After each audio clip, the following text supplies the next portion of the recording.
ಜೊತೆಗೆ ರಾಸಾಯನಿಕನು ಕಂಟ್ರೋಲ್ ಮಾಡುವ ಸ್ಟಾರ್ಟ್ ಮಾಡಿದ್ರೆ ಎಷ್ಟು ವರ್ಷ ನಿಮ್ ಟೈಮ್ ತಗೊಳತ್ತೆ? ಸರ್ ನಾವು ನಾರ್ಮಲ್ ಏನು ಬಯೋಡೈಜೆಸ್ಟ್ ಅಂದ್ರೆ ಡ್ರಮ್ ನಲ್ಲಿ ಮಾಡ್ತಿದ್ರಲ್ಲ ಜೀವಾಮೃತ, ಆ ಜೀವಾಮೃತದ ಕನ್ವರ್ಷನ್ ರೇಟ್ ಬಂದ್ಬಿಟ್ಟು 3 ವರ್ಷ ಇದೆ ಸರ್ ಸಾಯಿಲ್ ಅಲ್ಲಿ. ಇದು ಸಾಯಿಲ್ ಟೆಸ್ಟಿಂಗ್ ರಿಪೋರ್ಟ್ ಕೂಡ ನಮ್ಮ ಹತ್ರ ಇದೆ.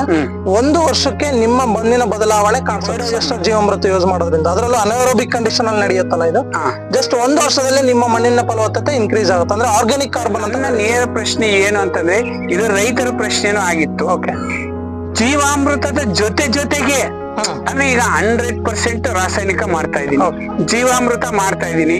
ಈಗ ಒಂದು 60% 80% ರಾಸಾಯನಿಕ ಬಳಸ್ತಾ ಕಮ್ಮಿ ಮಾಡ್ಕಂತ ಬಂದ್ರೆ ಈ ಜೀವಾಮೃತ ಸಪೋರ್ಟ್ ಮಾಡುತ್ತಾ ಅಥವಾ ಕಂಪ್ಲೀಟ್ ಆಗಿ ಬಿಟ್ಬಿಡ್ಬೇಕಾ?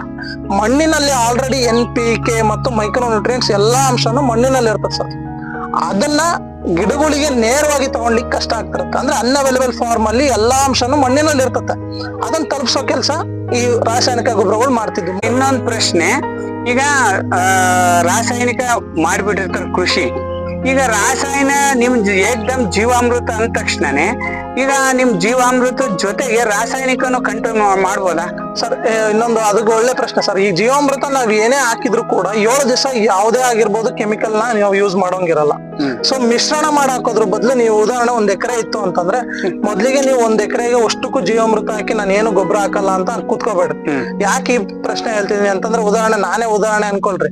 ಈಗ ನೀವೇ ಯಾರು ನೋಡ್ತಾ ಇದೀರಲ್ಲ, ನೀವು ನಿಮ್ ಸ್ವಲ್ಪ ನೀವೇ ಅನ್ಕೊಳ್ರಿ. ದಿವಸ ಮುದ್ದೆ ಅನ್ನ ತಿಂತಿದ್ದವ್ರು ಒಂದೇ ಸಲ ಚಿಕನ್ ಮಟನ್ ತಿಂದ್ರೆ ಹೊಟ್ಟೆ ತಡ್ಕೊಳಲ್ಲ, ಹೊರಗೆ ಡೈಜೆಷನ್ ಕೂಡ ಪ್ರಾಬ್ಲಮ್ ಇರುತ್ತೆ, ಕೊಲೆಸ್ಟ್ರಾಲ್ ಏನೇನೋ ಆಗುತ್ತೆ ಮನುಷ್ಯನಿಗೆ. ಸೊ ಆ ಕಷ್ಟ ಮನುಷ್ಯನ್ಗೆ ಆಗುತ್ತೆ. ಅಂದ್ರೆ ಮಣ್ಣಿನಲ್ಲಿ ಹೆಂಗೆ ಸಹಜ ಸರ್. ಪ್ರತಿದಿನ ನೀವು ರಾಸಾಯನಿಕ ಬಳಸಿ ಅದು ಏನಾಗಿದೆ ಅಂತಂದ್ರೆ, ನೀವು ಇದ್ದಕ್ಕಿದ್ದಂಗೆ ಅಮೃತ ಕೊಡಕ್ ಹೋದ್ರೆ ವಿಷ ತರನೇ ಕಾಣುತ್ತೆ ಅದಕ್ಕೆ ಇವಾಗ. ಯಾಕಂದ್ರೆ ವಿಷ ಉಣಿಸಿ ಅದಕ್ಕೆ ಅಮೃತ ಯಾವ್ದು ಅನ್ನೋದೇ ಗೊತ್ತಾಗ್ತಿಲ್ಲ ಇವಾಗ. ಆ ಪರಿಸ್ಥಿತಿ ಬಂದೋಗ್ಬಿಟ್ಟಿದೆ ಈಗ ಮಣ್ಣಿಗೆ. ಅದಕ್ಕೆ ಏನ್ ಮಾಡ್ತೀನಿ, 50% ನೀವು ಏನ್ ಜೀವಾಮೃತ ಹಾಕ್ರಿ, 50% ಮೊದಲಿಗೆ ಏನ್ ಪ್ರಾಕ್ಟೀಸ್ ಮಾಡ್ತಾ ಇದ್ರೋ ಅದನ್ನೇ ಕಂಟಿನ್ಯೂ ಮಾಡಿ. 1 ವರ್ಷ ಮಾಡಿ, ಅದನ್ನ ಬೇಕಾದ್ರೆ ಬೇಡ 6 ತಿಂಗಳು ಮಾಡಿ. ಅದಾದ್ಮೇಲೆ ಕ್ರಮೇಣವಾಗಿ ಈ 50% ಜೀವಾಮೃತನೇ ಈಗ